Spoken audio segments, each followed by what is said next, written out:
Today is Wednesday, November 13th, and welcome back, Ray, to our Thanks, podcast. Nemus. Thanks for having me back. Let's get started, Ray, with the aid that they're talking about. The aid goes to Gaza, and how do you see the current situation of the foreign aid to Gaza? And what do we know so far from that, from the situation in Gaza? Nima, your question is quite timely, of course, because yesterday the 30-day deadline given by Blinken and Austin ran out. The deadline was to make sure that the Israelis delivered 350 food aid trucks a day, or else there might be consideration of consequences like pulling back military aid.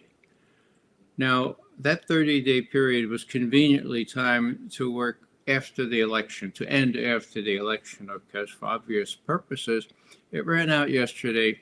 And the State Department spokesperson said, well, we don't know exactly how many trucks have gone in there. And of course, there's not going to be any consequences. We didn't say we'd do anything. We said, well, we might, but we didn't. So we're talking about genocide, and we're talking about orchestrated starvation, for God's sake.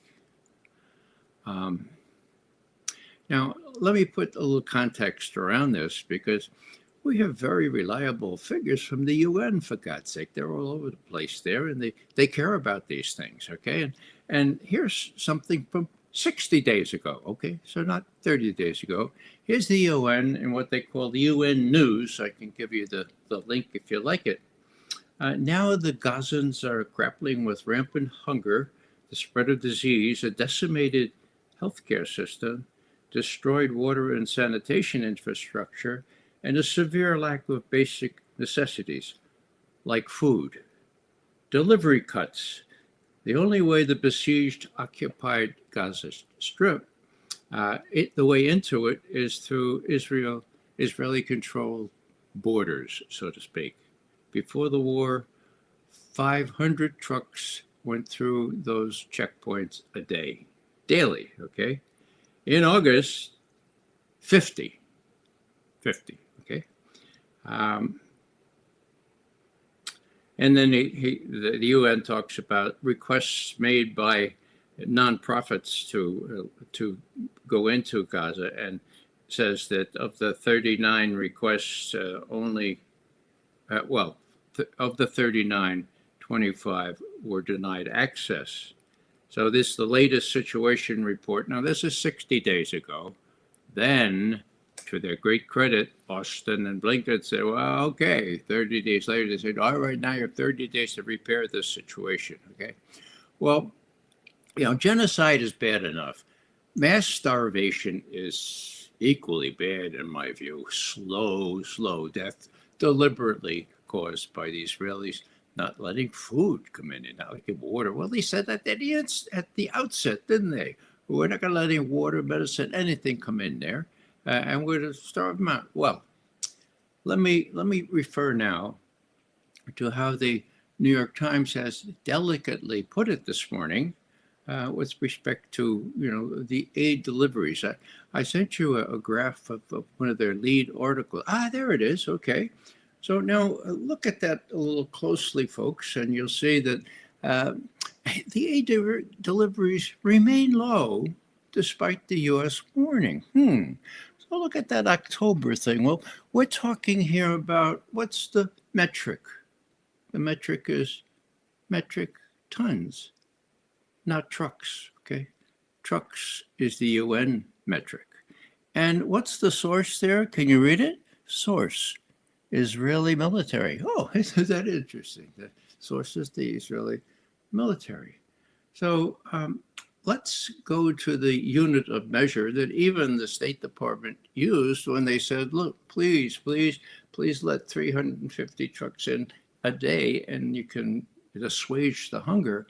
Let's go. The next slide is from the UN, okay? Can you there it is. Okay. Now it's a little busy. Right? don't worry too much about.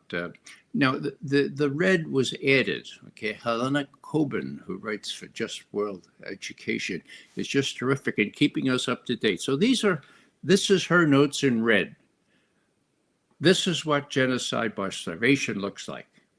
Now, this is 2 months ago. Okay, daily number of aid trucks the Israeli military has allowed into Gaza, compared with 500 trucks a day before October 7th. As I said, 500 before October 7th.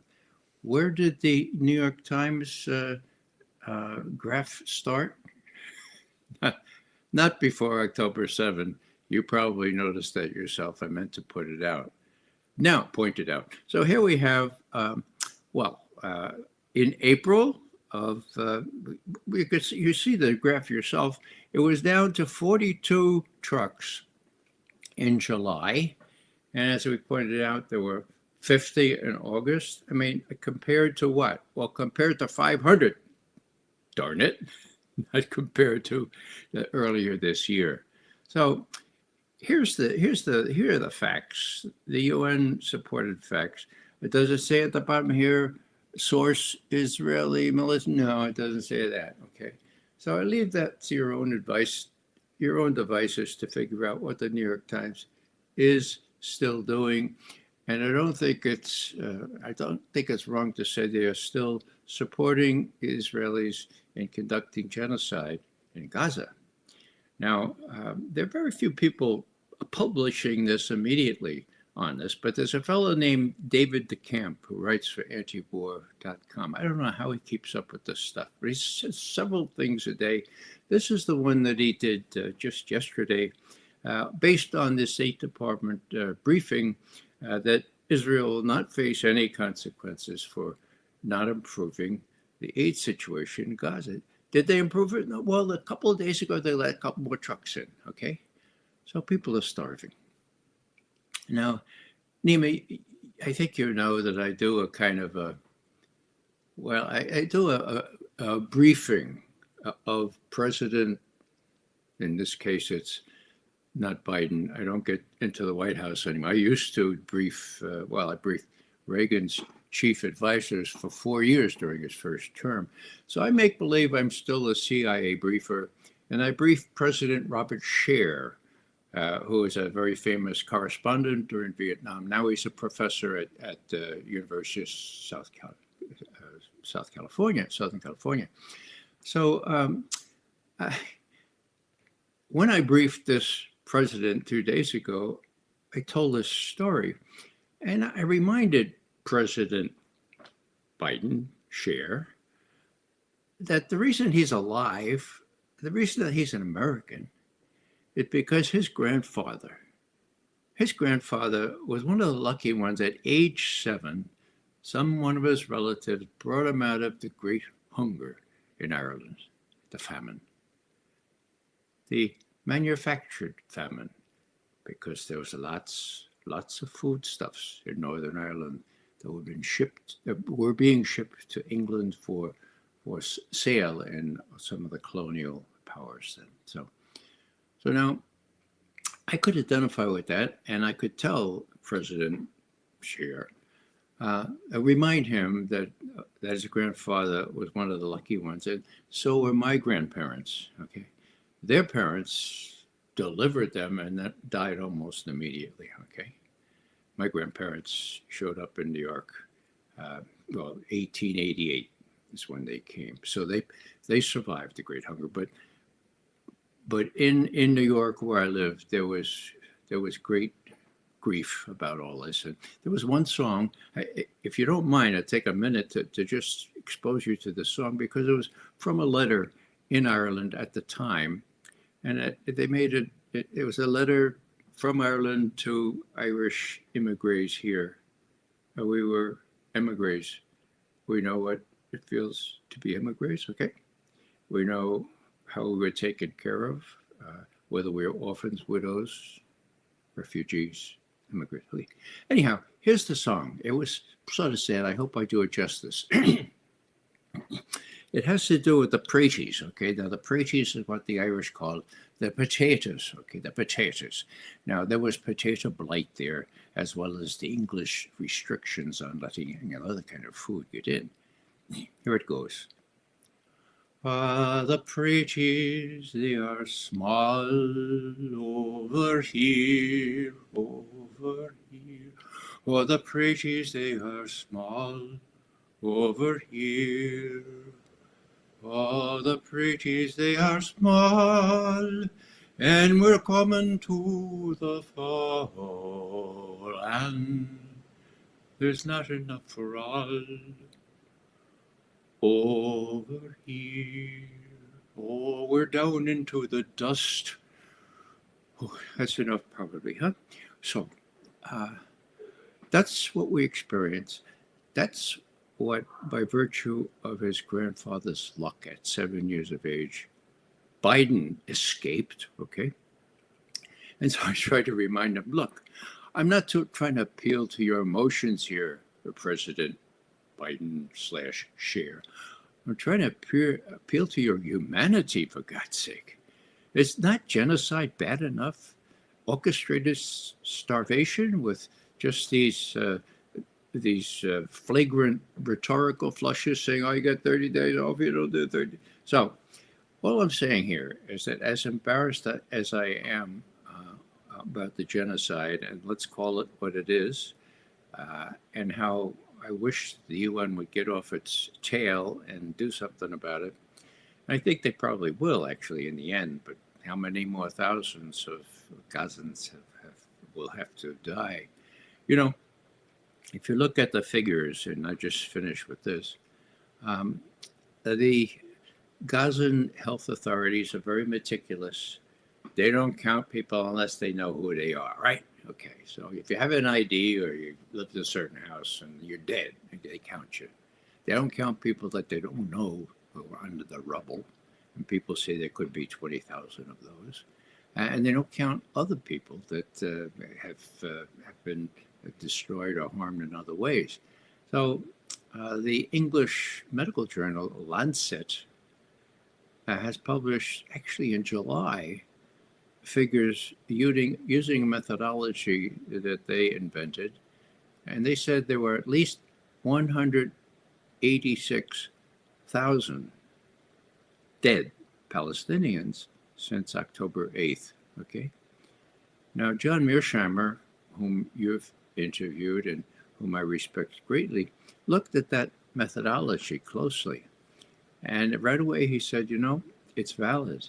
As a matter of fact, if anything, I think it understates me. I counted as about 200,000 to 250,000. Now, that was in July. Okay, what am I saying?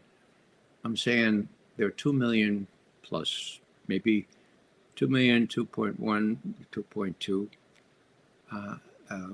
Palestinians in Gaza. So you do the figures, okay? The way I figure it out, at least 1/8 of that population is dead, okay, at least. So, you know, if we Americans can't do something about this, and Biden seems incapable of doing something like this, well, we have to sensitize the American people, as I hope we're doing right now, to the real odds here. And we have to realize when we see a graphic from the New York Times, which finally is forced to use a graphic, it's ipso facto distortion. Why? Because it doesn't begin back when 500 trucks were necessary to feed these people, and it's based on Israeli military. Give me a break. So, I mean, your program here and others are making a dent in the public consciousness.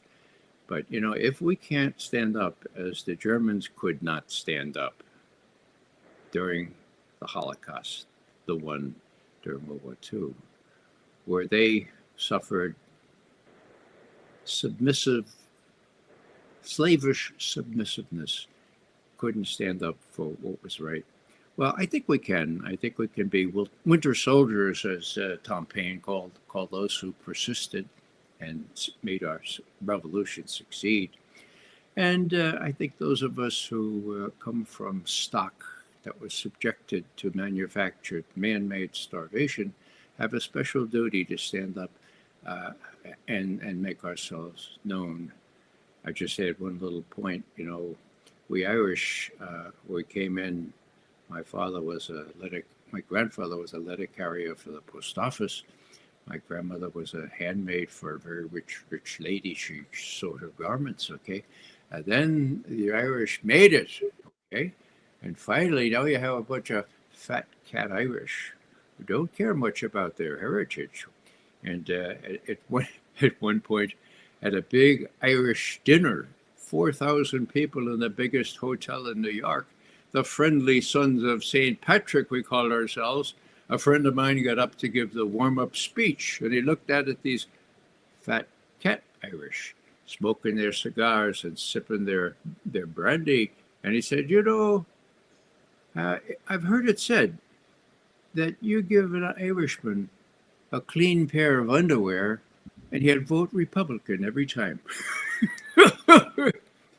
So all I'm saying is that not all of us Irish are up to the task, but those of us that remember our heritage and remember where we came from and what we were subjected to, well, we need to stand up now.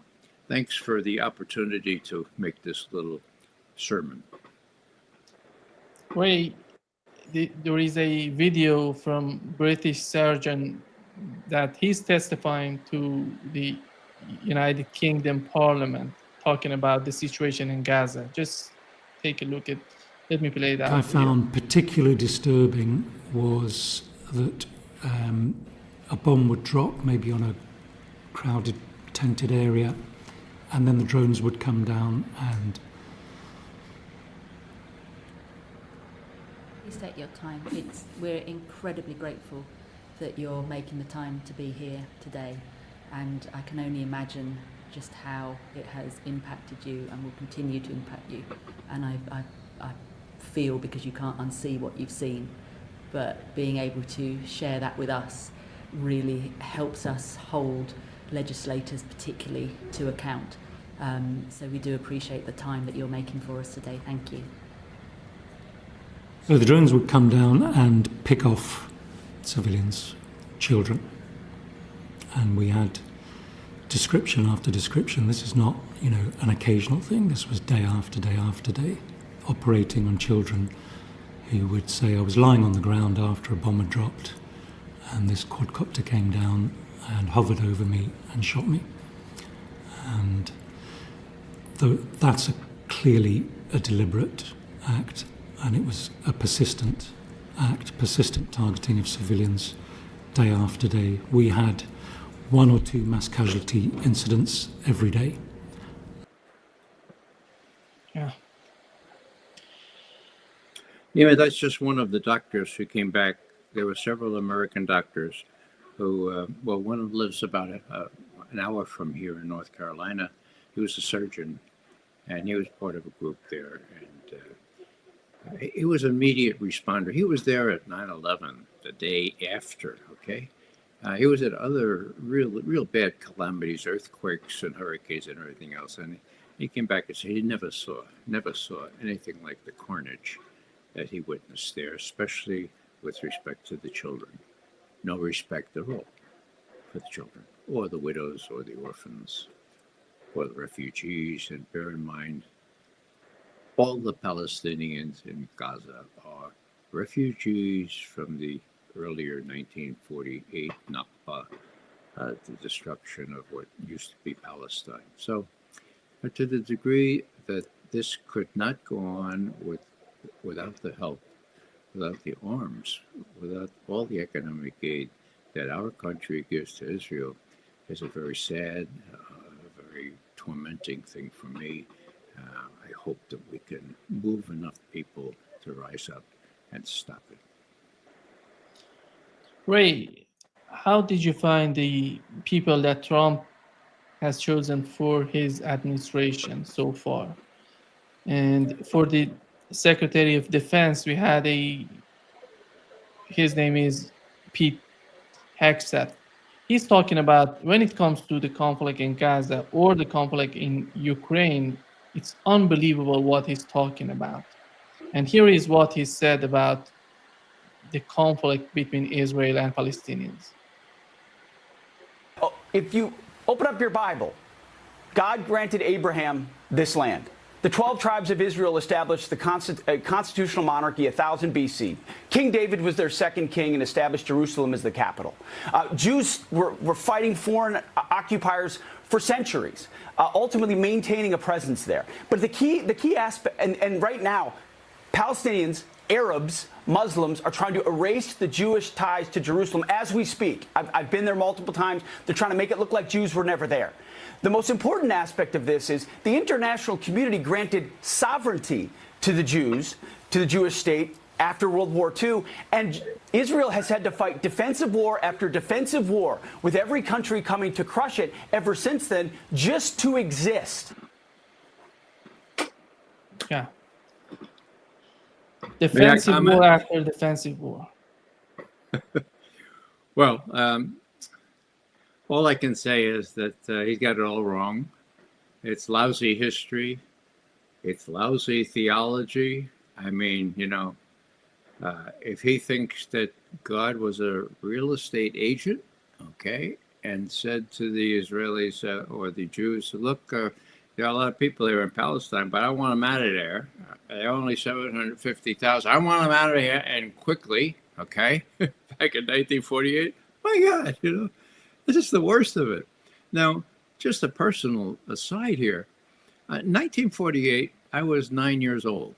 And I remember the rejoicing in the Bronx, part of New York City. There were parades there up and down the Grand Concourse. And everybody's, the Israelis, the Jews are saved. They have their own state.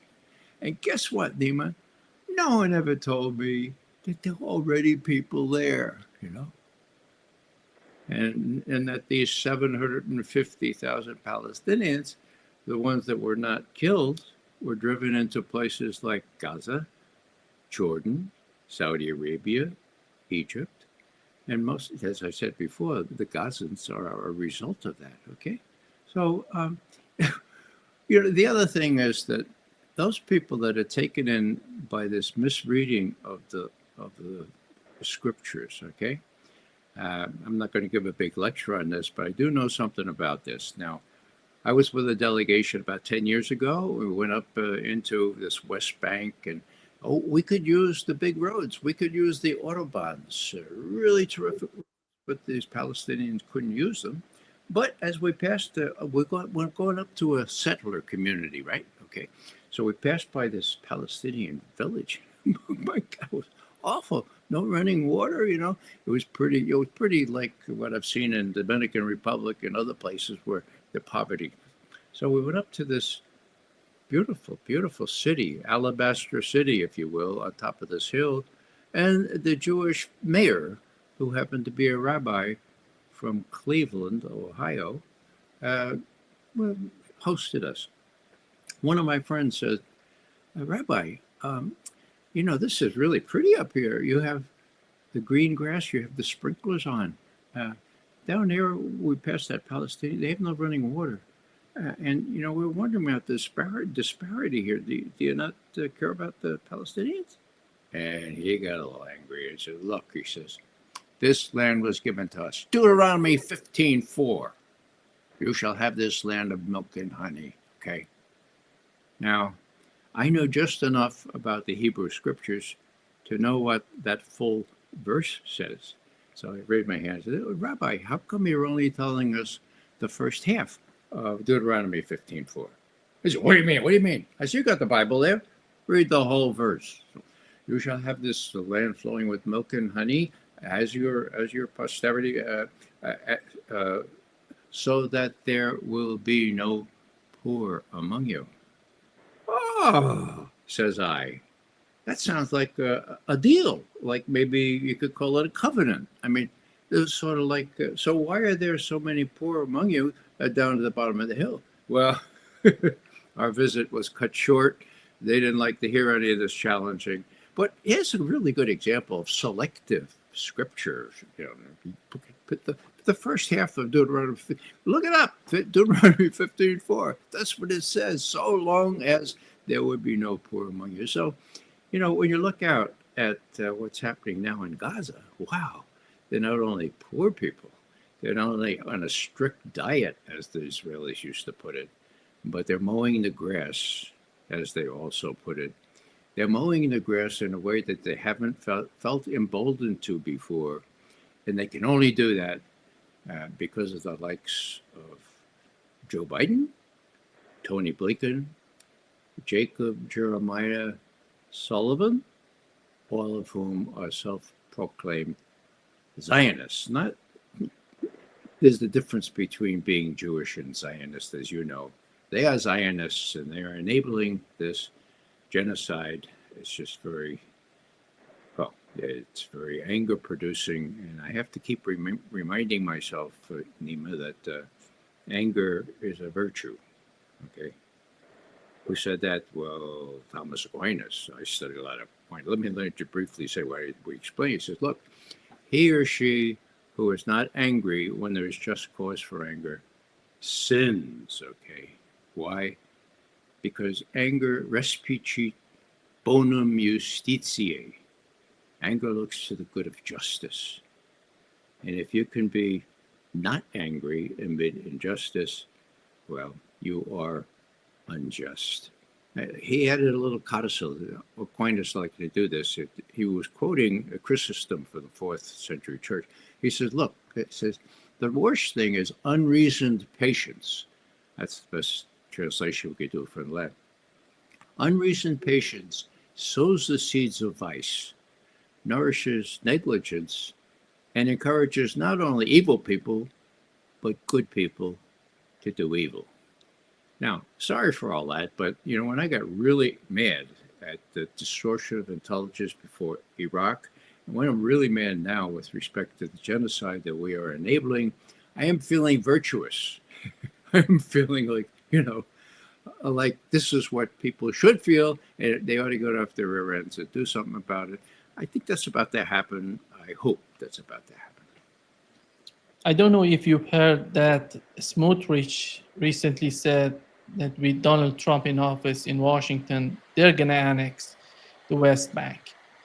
And they're thinking, in their eyes, that Donald Trump would facilitate the annexation of the West Bank. Here is what the U.S. ambassador to Israel, the next U.S. ambassador to Israel, Mike Huckabee, said about the West Bank. State solution, if we mean two governments holding the same piece of real estate, is irrational and unworkable. If there is a two-state solution, the Palestinian state needs to be outside the boundaries of the nation of Israel. There's plenty of land in the world that we could find a place and say, okay, let's create a Palestinian state. There are certain words I refuse to use. There is no such thing as a West Bank. It's Judea and Samaria. There's no such thing as a settlement. They're communities, they're neighborhoods, they're cities. There's no such thing as an occupation.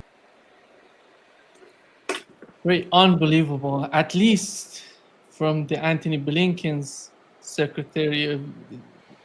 from Antony Blinken's team, we've heard that he's willing to go after some sort of two-state solution. These guys are even right now denying everything, that there is no Palestine. It's all about Israel. Well, that's right. Here's the archetypical rhetoric from someone like Huckabee. You know, here's a little vignette. How do you refer to the West Bank or to the occupied territories? Well, a friend of mine who came after me and was one of the president's daily briefers made the mistake of telling, what's his name, that lawyer that worked for Rumsfeld. I'll remember his name in a second. He was number 3 in the Defense Department. He said, he referred to the occupied territories. And the guy blew he said, that's not, look, it's Samaria, it's Judea, it's Israel, it's not the occupied territories. Well, what people don't know, and what they should know, is that when a lot of this occupied territories became occupied in 1967, that was quite simply and admittedly a war of aggression, okay? Why do I say that? Well, because, what's his name, Menachem Begin said so. in 1972, safely after they had occupied all these territories. What did he say? He said, and I quote, during a speech in Washington, okay, Menachem Begin, previous prime minister, he said, let's not fool ourselves. It's time to be honest. The Egyptian troops in Sinai were not threatening us. We decided to attack them. And look at the results here. That was a very smart idea, to attack them preemptively. Now, that's called the Six-Day War, okay? Now, was the U.S. involved in that? It could not have happened without U.S. acquiescence. At very worst, at very best, it could have been that the Israelis asked us for forgiveness rather than permission before they launched the war. But we had a ship out there off the Sinai. It was a naval ship, actually an intelligence collection ship of the U.S. Navy, called the USS Liberty. Now, the USS Liberty was collecting all kinds of signals in the area, not only Arabic signals. There were a couple of Israeli linguists there, and they were figuring out what was going on in Israel. Okay.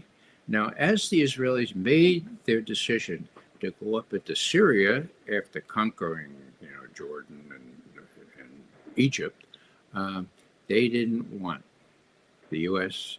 to get advance word of that, because they knew the U.S. Embassy, don't you have enough now? So what they did was they tried to sink the Liberty. Liberty had a crew of over 300. Okay, how'd they do that? On June 7th, I think it was June 7th, it may have been June 8th, 1967. They circled it with their Israeli planes. Our guys waved, hey, our allies, good, okay. Then they drew up the PT boats, and then the fighter bombers came and tried to sink the Liberty. Now, I'm not making that up. We have that in intercepted communications. One pilot, but control group. These are American flags. These are American ships. Follow your orders. Follow your orders. This is in intercepts. Okay. So what happened? Well, they almost did in the USS Liberty. In the event, they ended up killing 34 sailors and wounding 172 other sailors, okay, and intercept and intelligence officers. And the little boats that came and shot torpedoes were about to finish them off when a young, this is interesting, a young Texas sailor, okay, he comes up, his name was Terry Halbardier. He goes up to Captain McGonigal. He says, hey, Captain, I think I can get a connection here. We can send out an SOS. McGonigal says, what do you mean? The Israelis shot up all our radar? No, sir. There's one. Remember we couldn't connect it yesterday? I think I get some barely wrong. So I'll go out there. And he says, so what are you going to swim across that napalm? They had napalm the deck. Okay, sir, I'd like to try. Permission granted. Terry Halbardier took his baling wire and whatever he used. In the infantry, call it a field expedient, right? Well, he knew how to, and he got an SOS off. Okay. Whoa. The Israelis heard the SOS. They're out of Dodge, right? What happens? Naval commander in the area calls the White House calls the naval commander in the area and says, all right, cool it. And the commander said, we already sent fighter bombers to do in whoever was attacking it. No, call her back. And this is McNamara talking to the naval commander. And the naval commander has the guts to say, I'd like to speak to your supervisor. Johnson gets on the phone. Lyndon Baines Johnson says, you call those planes back there. I don't want to embarrass our ally, Israel. Now, why do I tell that story? I tell that story because it was then, if not before, that the Israelis realized that they could literally get away with murdering 34 U.S. sailors, wounding others. When you are treated to that kind of acquiescence, you tend to do things that you just depend on the U.S. to march in stop with you. One little footnote here. Stephen Walt of Harvard and my friend John Mearsheimer of the University of Chicago wrote a book. Well, it wasn't a book really, it was a magazine article. It was called The Israel Lobby. Okay. Now, they wrote this in, I think around 2010 or so, okay? And it started out as an essay commissioned by one of the mainstream journals, and they served up the draft, and they said, "No, thanks, no thanks. We'll pay you some money," but they couldn't place it. They had to go to the London Review of Books, if I recall correctly. It appeared there. Okay, now they made it as a book later, but as soon as I saw this, I was going down to Missouri to give a series of lectures. Try to remember the name of the city. I will remember it. Anyhow, I went down there, and on the plane, I had printed out this article. And I'm a slow reader. It took the whole plane for me to piece this together. My God, you know. And then I said, whoa, there's something missing here. The whole book, the whole article was about how powerful the Israel lobby is in the United States. So, Springfield, Missouri. So I'm down there, 7 o'clock in the evening. The crowd, the church that they hired accommodated 300 people. Okay, talking to 300 people about Iraq, really, and about what happened in Iraq with the falsification of intelligence and all that. And then in the Q&A, one person says, "Mr. McGovern, have you read Mearsheimer and Walt's article?" And I said, "Thank you, Jesus. Yeah, I read it on the plane." Okay. Well, what'd you think of it? So I said, it was really, really good article, a courageous article, interesting that it couldn't be published in the U.S., but they missed the main point. And he said, "What is that?" I said, "The USS Liberty, the slaughter of 34. And I looked at it, these blank faces, 297 blank faces. And I said, "Does anybody know about the USS Liberty?" 3 people raised their hand, one in the way back, one in the middle, and one in the front. So I said, "Sir, would you get up and tell me about the USS Liberty?" Ramrod straight. "Sir, Bryce Lockwood, U.S. Marines, member, U.S. Liberty crew, sir." I said, "Oh, well, Mr. Lockwood, you can explain what happened better than I. Would you be able to do that?" "Sir, I have not been able to do that, but I would like to try to do that tonight." He went up and he talked about how it felt to him. He had all the very sensitive equipment with him. He was taking it to dump it into the sea, right? And he was behind a bulwark when all his Marines that were monitoring Israelis and Arabs alike were hit by the torpedo and killed. Okay. And he talked about lifting the catch, there were 2 bodies still floating in this compartment. So he got one up through the hatch, and then somebody closed the hatch. And the other one, my God, he's banging on the hatch, and the other one slips out of his arms and goes out to sea. So finally, he got the attention, got up the hatch. And, you want to see PTSD? Talk to the members of the USS Liberty that are still alive. They were told not to tell anything to anybody, their wives or anything, under pain of court-martial. And that since has been, they're talking now. One little last thing here, and it speaks volumes. There was a congressman out in the Central Valley, California. His name was Devin Nunes.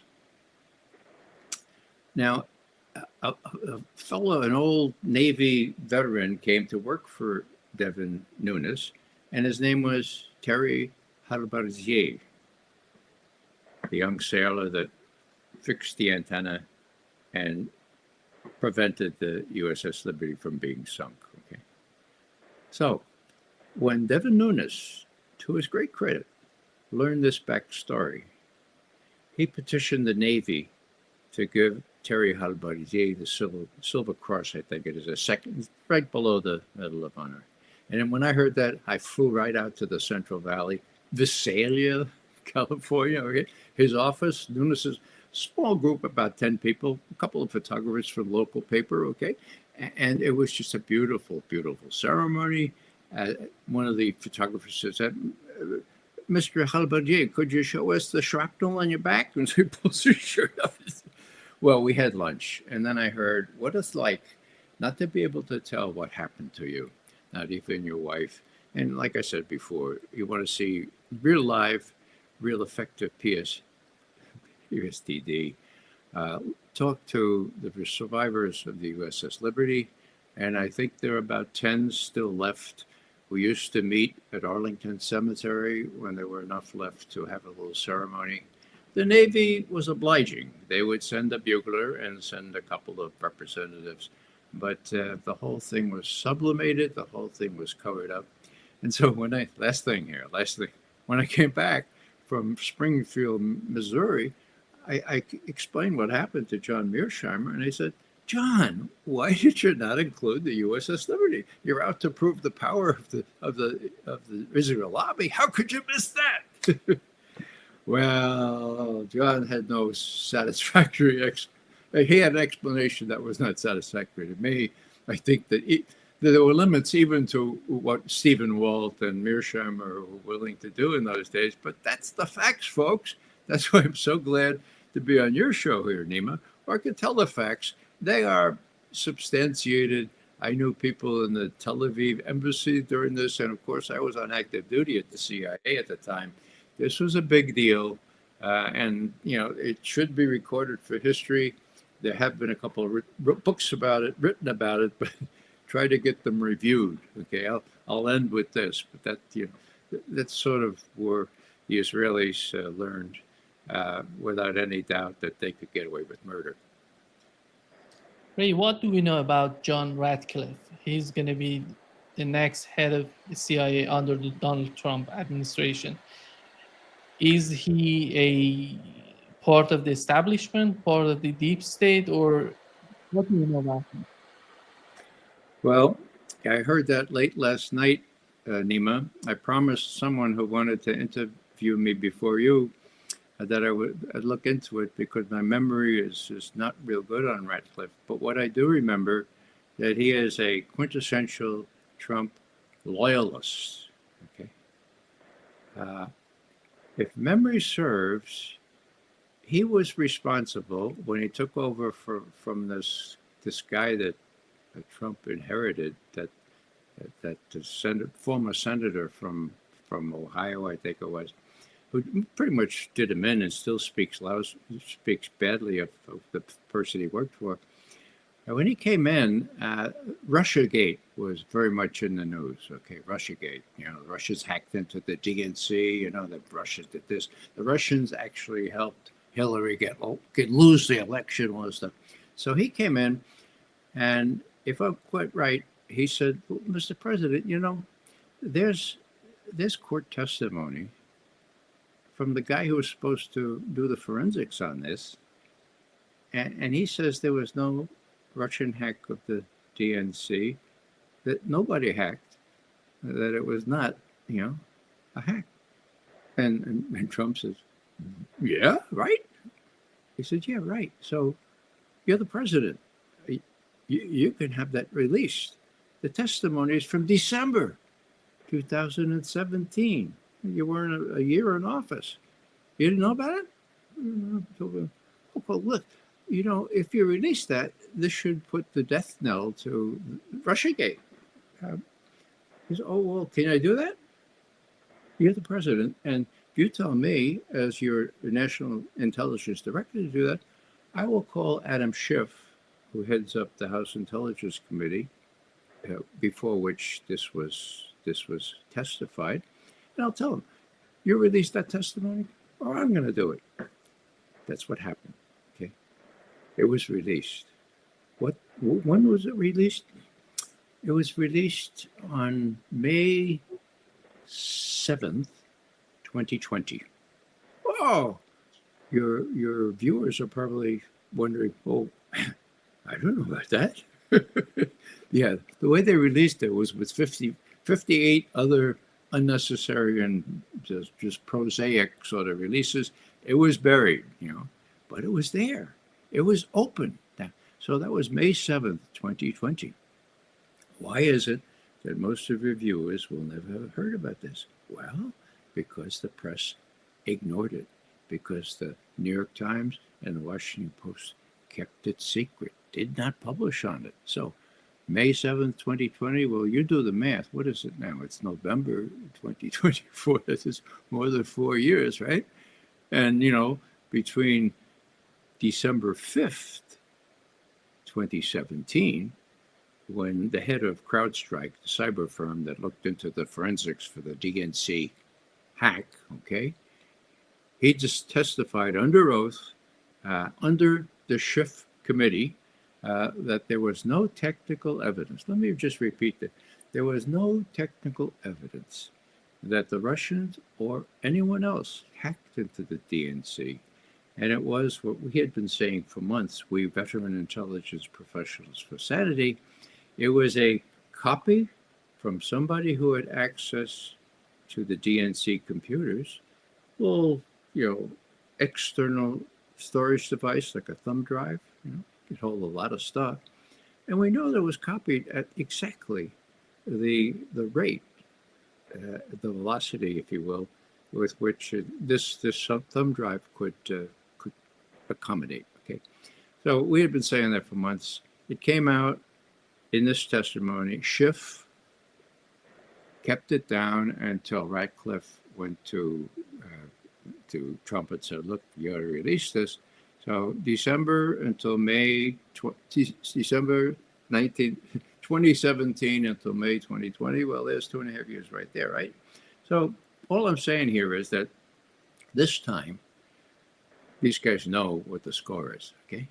This time, Trump, he told Joe Rogan, what do you think? Yeah, it was about 3-4 weeks ago. I watched the whole thing, You have to do that. You have to not only read and watch Putin, but you have to watch these guys too, okay? What do you tell Rogan? He said, look, Rogan actually asked him a question. Did you make any mistakes? And Trump said, boy, did I make a mistake. When I came in, I didn't know anybody in Washington, And so I just picked people that they told me were good people, And it turned out to be, well, one it was an idiot, John Bolton, and the others were not loyal. They were not loyal people. They undercut me, and, they write books now about all the terrible things like this. So, yeah, that was one big mistake I made, okay? Now, I'm listening to that, and I'm saying, well, is Trump going to do that again? And McGovern says, well, he's going to try not to do that again. Will he succeed? I don't know. He couldn't succeed the first time. These deep state actors are deeply embedded. And so what's Trump going to do with this very, very weird appointment as the new Secretary of Defense? Let's put somebody in there that doesn't know anything about organizing the biggest unit in the world, but that will be loyal to him.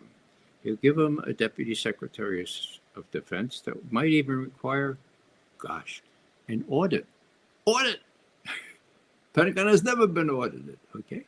So, I don't know. It remains to be seen here, but there are good signs, namely that Trump will not be buffeted at every turn when he wanted to do something useful, like useful relations with Russia, but that he's got a lot to overcome, and it will depend on who these people are. This congressman from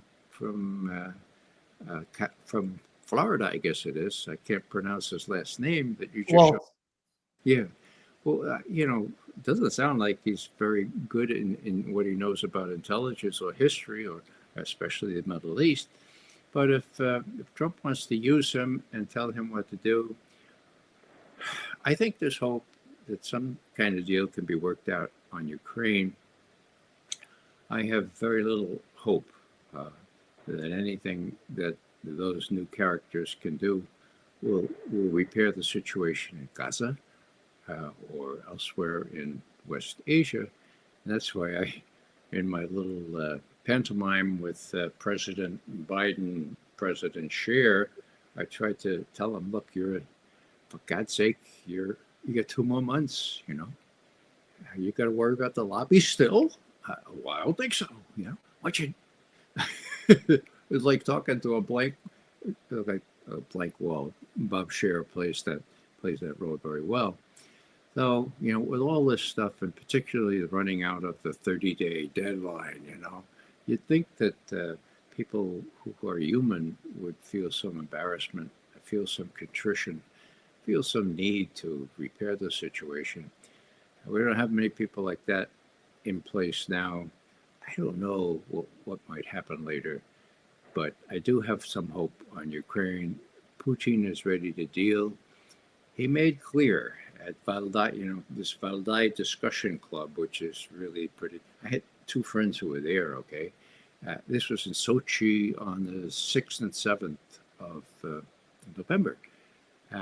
And Putin was asked in the Q&A. By the way, he spoke for 58 minutes. I watched that in both languages, okay? And then there was a 3.5 Q&A, 3.5 hour Q&A, where he was asked all kinds of pretty complicated questions. He spoke off the cuff, you know, answered all of them, okay?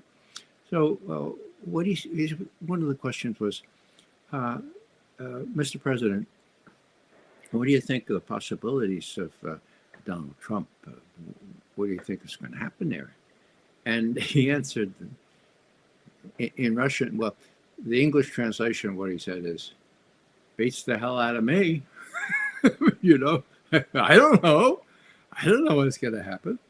You know, the whole thing is predictability, okay? And, you know, Trump is the quintessential unpredictable person. That's trouble for the Russians because they have to worry about who has their fingers on the nuclear codes, right? So I think that Putin is ready to work with Trump. I think there is some indication, and J.D. Vance, who has really been pretty different on Israel, supporting the notion that we have to end this damn thing and put it behind us, and end specifically military aid to Ukraine. I think there's the makings of a deal there, but at Valdai, Putin was very definitive in saying, look, the situation on the ground has changed, okay? We're willing to go back to the Istanbul Accord, which was agreed upon 6 weeks after the invasion of Ukraine, which called for no membership in NATO for Ukraine. Ukraine agreed that he could join, Russia agreed that Ukraine could join the EU, but there'd be a ceasefire and they'd work out the other thorny issues later, okay? That was demolished by the UK and the US in the form of President or former Prime Minister Boris Johnson. Anyhow, so what Putin has said is, look, fool me once, fool me twice, fool me 3 times, fool me 4 times. And he went down a list of the pledge not to enlarge NATO 1 inch past East Germany. And then the overturn of the government in Kiev. Most people don't know this, but Obama called Putin. Putin was in Sochi as this was all going down. Putin, like me, thought there wasn't going to be a coup. Why? Because 2.5 weeks earlier, it was divulged on YouTube.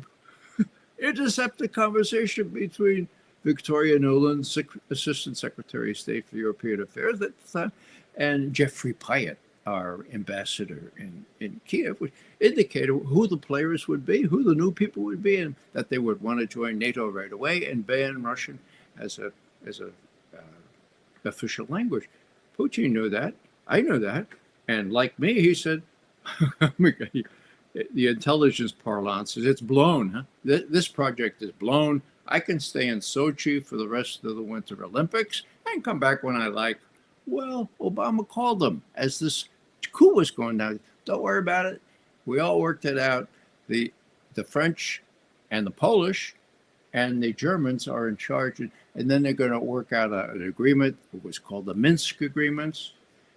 They were just buying time to rearm the Ukrainian army and retrain them.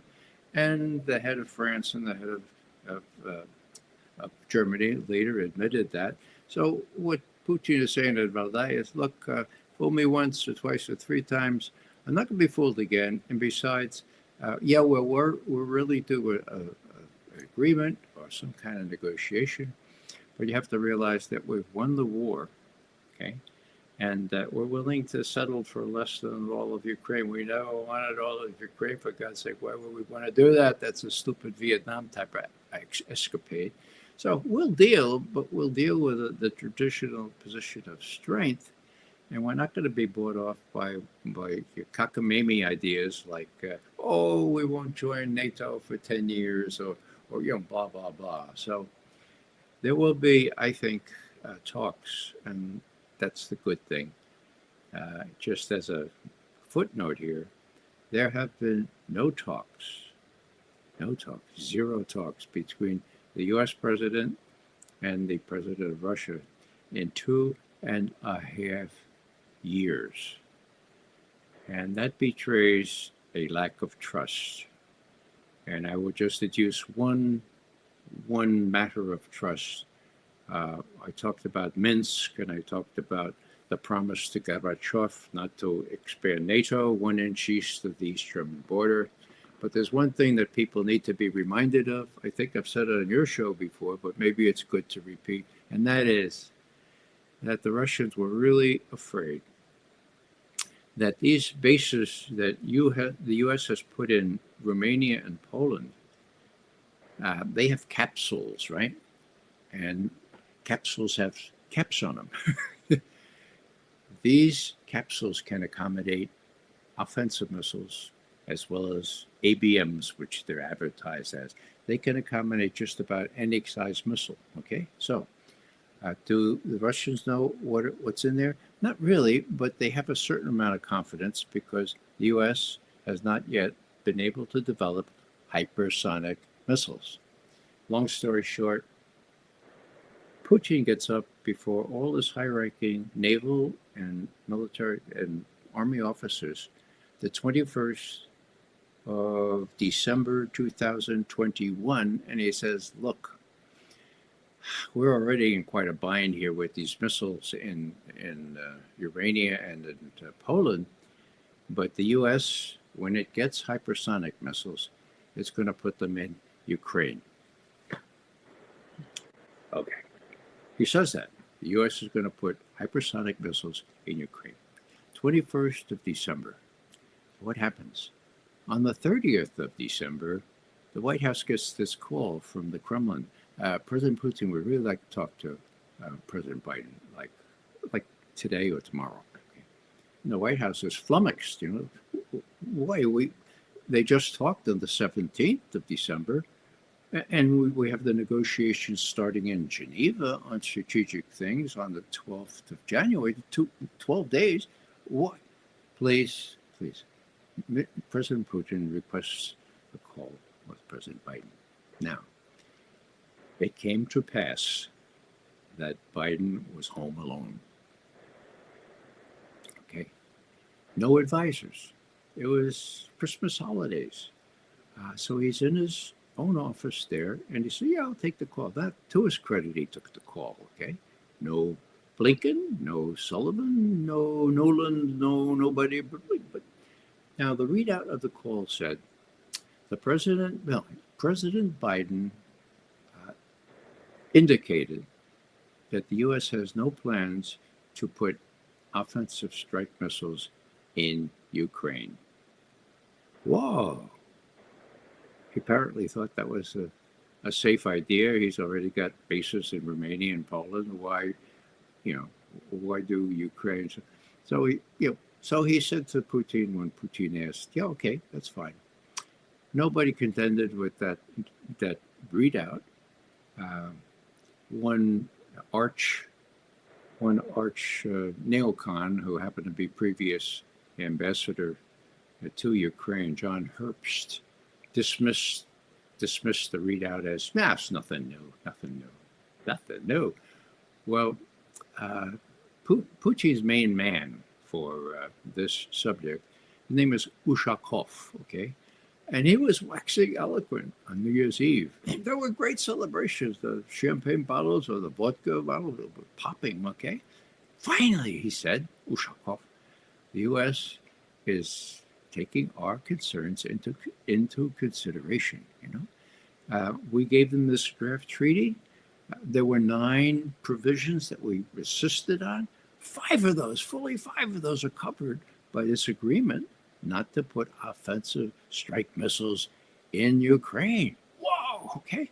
So everybody on the Russian side is really happy. What happens on the 12th of February, so 6 weeks later? No, what happened was, let's see, January. In January, 12 days later, when the U.S. and Russian delegations got together, ours was headed by Wendy Sherman, Deputy Secretary of State. Theirs was Ryabkov, Deputy to Lavrov. So Ryabkov says, Wendy, let's get down to tax now. Let's do the modalities having to do with this agreement not to put offensive strike missiles in Ukraine. And Wendy Sherman said, what? So Ryabkov repeated what he said, and she said, I have no instructions on that. Where'd you get that?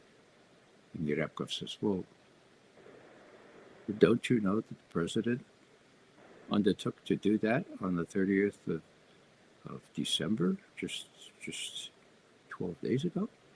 No, nobody told me about that. Now, at that same time, we're talking January 2022, Lavrov was in Geneva, and so was Blinken. Okay, so Lavrov goes to Blinken and he says, Mr. Secretary, the negotiators up there in Geneva, Ryabkov, are telling me that you're not willing to discuss what Biden told what Biden told Putin on the 30th of December. And Blinken says, well, of course not.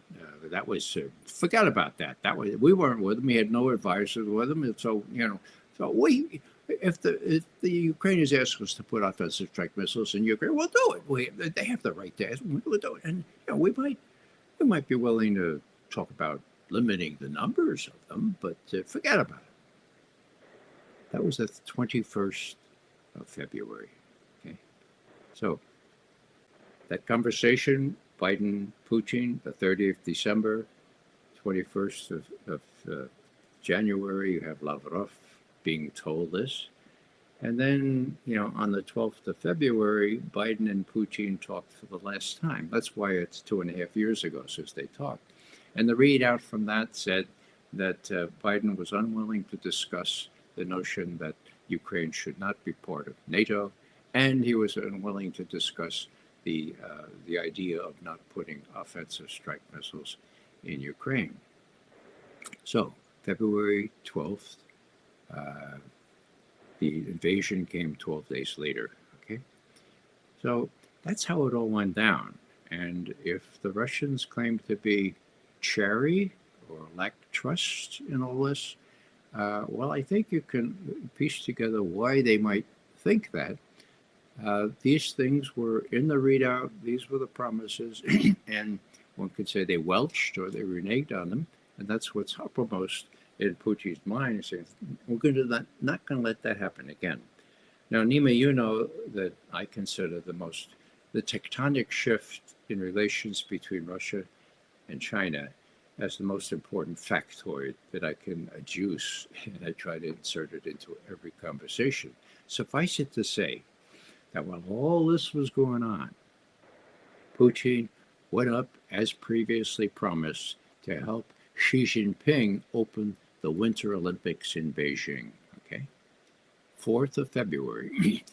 The joint statement they issued on that date spoke of no end to their strategic relationship.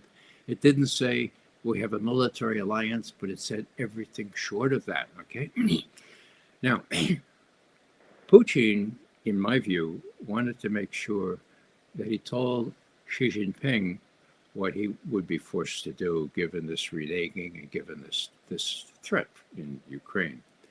And so he said that Xi Jinping, I think the U.S. is not taking this seriously, that they've violated undertakings, and so I think I may have to invade Ukraine.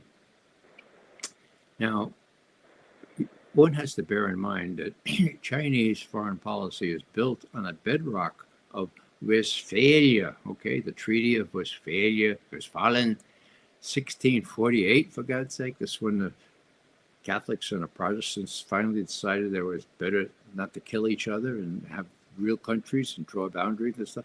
So the Chinese, that's their cornerstone. And so I don't know what Putin thought was going to happen, but he said, you know, we're going to have to do this. And I'm sure he was a little bit nervous. So Xi Jinping, and I wasn't there, I wasn't a fly on the wall, but Xi Jinping looked at me, he says, okay, so you're going to have to invade Ukraine? Yeah. But not before the Winter Olympics are over, right? So what happened, Nima? On the 20th, the Olympics were over in Beijing. On the 21st, Donetsk and Lugansk declared independence and asked for aid from Russia.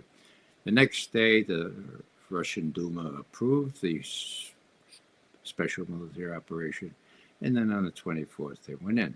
That wasn't the only reason. There was also a real uptick in shelling, according to OSCD statistics with observers on the ground, a geometric increase from the 13th of February to when the operation started. It had been 500 shells a day, went up to 1,400 shells 5 days later. Okay, that was in the middle of February, and then there were the proto-Nazis in Kiev that Putin said that was the twin objective of this operation, to demilitarize and denazify Ukraine. Now, he has successfully demilitarized Ukraine, unless people like Max Boot of the Washington Post and John Bolton and others encourage Trump to authorize deeper strikes into Russia. That's still a live issue with those guys, okay? Biden turned them down on the advice of his military, okay? We'll have to see who is appointed as chairman of Joint Chiefs of Staff. But what I'm saying is that, this is very, very volatile still, and the Russians have all but one. They're not going to rub anybody's face in it. They're going to want an agreement which gives them what they were trying to insist on in December of 2021, the feeling of mutual security. I've said this before, but going back to John Kennedy, he talked about there can be no individual security without mutual security. Look at it this way, that the do unto others as others would do unto you. That adage has to have a practical application. And just as we chased the Russians out of Cuba back in 1962, the Ukrainians are not going to be allowed to have what they were trying to have, a forward military bunker or bulwark against Russia in Ukraine. Last on that, I would just remind people that even Obama in 2015 made it clear that the worst thing we could do for the Ukrainians would to be give them the idea that they could prevail over a much stronger Russia right on their border, okay? And people probably don't know this. I think you do, Nima, because I've said it before. There was a Deputy Secretary of State in office then, and he said, oh, President Obama is really right, because this is what will happen. If we give military aid to Ukraine, the Russians will match it, they'll double it, they'll triple it, they'd quadruple it. Now, who was that Deputy Secretary of State? Do you remember, Nima? His name is Tony Blinken. So the same Tony Blinken comes in under his patron, President Biden, and they have this megalomania where they think the U.S. can do whatever the hell it wants. This is the exceptionalism. This is the indispensability that Madeleine Albright coined, and that Biden himself repeated in speech after speech, saying Madeleine Albright was quite right. We are exceptional. We're indispensable. We can do whatever we want. Well, maybe he believes that. Maybe Blinken believes that. Sullivan, maybe he, but it's over. And that's what Putin makes really clear in Valdai, that there's a new constellation of forces here. He even uses the word racial element to this. If you look at the lily white West reflected in the NATO members, and you look at the people of BRICS that has become more and more an economic powerhouse, bigger than the G7, and which has all people, most people of color, okay?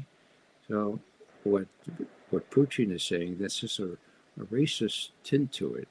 It's more than just rhetoric to appeal to the third world. It does, okay? And I have to remind people, I said this on your show and on other shows long before Putin said it. So I'm not aping Putin. I'm not in Putin's pocket, and he's not in mine either. He just understands the importance of the fact that the most of the world is people of color, that we're trying to hang on to our domination, to our exclusivity, and to our form of power. It's not going to work. Luckily, and I'll say this, luckily, this guy that gave a speech for 58 minutes and then answered questions for 3.5 hours. I've seen a lot of statesmen in my years, okay? Putin has a grasp of detail and a grasp of what's necessary for Russia that I've seen never before. Not since Ivan III, who was a pretty sensible guy and took Siberia from the Chinese, okay? So, the good news is that he's patient, that he's played this attrition game, in Ukraine, that he doesn't want to take on all of Ukraine, nor does he want to take on Poland, the Baltic states. Forget about that. That's crazy. Who told the president to say that? Well, we know who told him. Blinken, that's all of it, okay? That's not going to happen. And last thing I'll say is the Europeans are, the people we have in Europe that rose to the post of statesman are a disgrace. I mean, I remember people like Willy Brandt and even Adenauer, Helmut Kohl. They all had their heads screwed on, right, for God's sake. And they cared about peace, and they cared about people getting killed in war. And Russians do too. When you think that the Russians lost 27 million people in World War II, and that the grandchildren and the children, some children of those folks, are still around, you'll see that when Putin looks at us, and, remember, he lost his big brother in the siege of Leningrad. I mean, he wasn't born yet, but what was it? I forget the big brother's name, but he was asked one time, standing before this incredible monument where 1 million Leningraders killed during the siege. That was almost 900-day siege of Leningrad by the Nazis and the Finns. Okay, He was asked, well, where's your brother buried? And he says, somewhere over there. His brother was taken at age 1 from his mother. His mother had nothing to feed him. There was a nursery set up where they get a modicum of food to feed little babies so that they would survive. He didn't survive. And so, unlike me, who knows where my big brother is buried, who died of spinal meningitis in those days, Putin doesn't have any graveside to go to. He's over there with the rest of them. So all I'm saying here is the Russians know something about war. When they look at Tony Blinken, when they look at Jake Sullivan, when they look at Biden, I mean, maybe I'll finish with this. Biden had 5 deferments, 5 from Vietnam. How many did Cheney have? Oh, he had 5 too. Okay. Now, whether this is unfair or not, that's the way the Russians look at it. These people don't know anything about war. That's why we Russians, in Putin's mind, have to be really careful.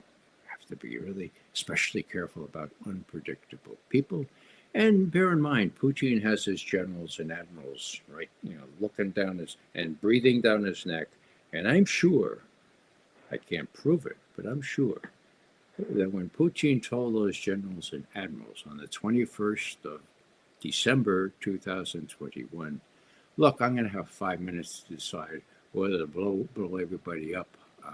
When, and it's inevitable, said Putin, the Americans are not going to give hypersonic missiles to Ukraine or put them into Ukraine.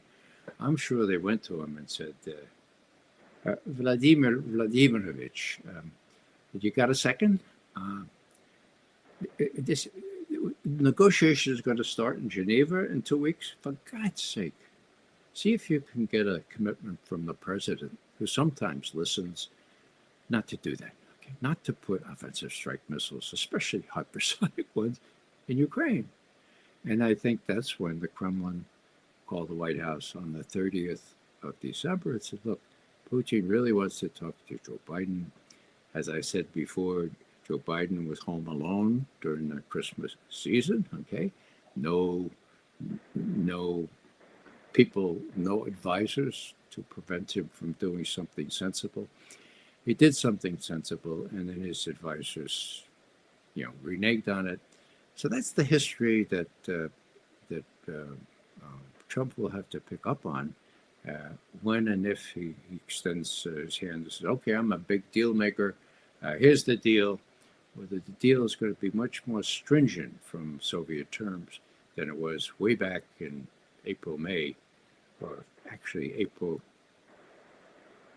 March, April of 2022, just 6 weeks after the invasion of Ukraine by the Russian forces. Thank you so much, Ray, for being with us today. Well, thanks for the opportunity. Great pleasure as always. Okay. Thank you. See you next week, Ray. See you soon.